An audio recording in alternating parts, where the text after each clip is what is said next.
Koti y'orukuru baramuzo mu district ya Mitoma etungira obujulizi okuruga mushaho mukuru wa Mbara Regional Referral Hospital oburukuhamya empitirizana na munana n'ebicweka by'obucumu ebyashangirwa mu mwana wabiherezibwe mu kishe. Koti ni yemwe hona nabwe hurira obujulizi bwa nyine nkuru w'omwana.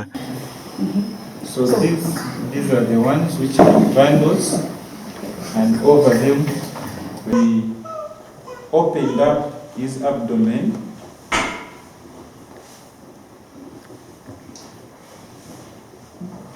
We examined the organs. Which organs were examined?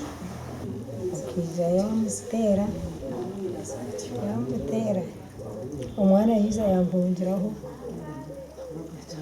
yampungiraho yiza yagaruka yamunyora yamatera umwana isaga amazona za leta n'inyindo. The needles were put together and then wrapped with a piece of paper which was broken at the time when we were removing them and tied with thread.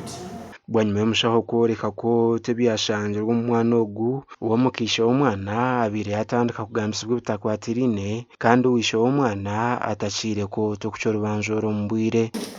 Omwana Samweli nkatahamu aine emyaka ebiri naheka naheka murembera y'abaana omwana arikubasigirwa wena zingira omwana wayorora omwana nkara mbwe yatakubiza. Bueno koti kuyakubana empurre tandemire amaziga k'umwana aguyarizira mu irwaro mazima n'amazima bamwe bakamureba umwana yakizire. Koti nyonke kinakubire ninje saba ngabe nisaba intwaro rw'umukazi emuteka ahatargaruka kurebe nyuma mbwene emuteka hera amuteke mufubire nkukuhera kwenda emuhereze emyaka emufubire. Mukuru w'abaramuza bwa Mitoma ahamiza obujulizi obutungirwe koti ey'omurundi gwa kashatu oburukomesereza omukazi ogu niko kutahebera omwenda bikwizikwa mushanje omwaka ogu okuca orubanza oru. Babiine abajulizi bangahigona ntwikiriza babareta ebibagamba tukugira ngu bagari amazima mpaka kooti ekishaziremu oine roya wawe niwakubavuza ebibuuzo kurigirira ebibagamba koti kekushanga gari amazima egira ngu n'amazima nukwe ukakikora. So my signature is right here.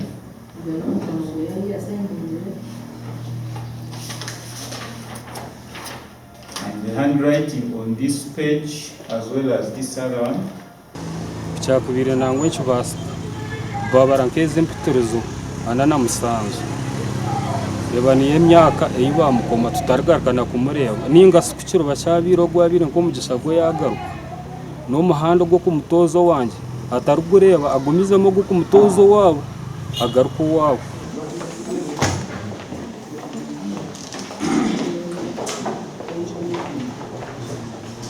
Ababiri bari mu koteji bashabira omuramuzi Gibson Muhangi okurasya enchwa mu y'orubanza oru gasha kwa Ben Muhozi.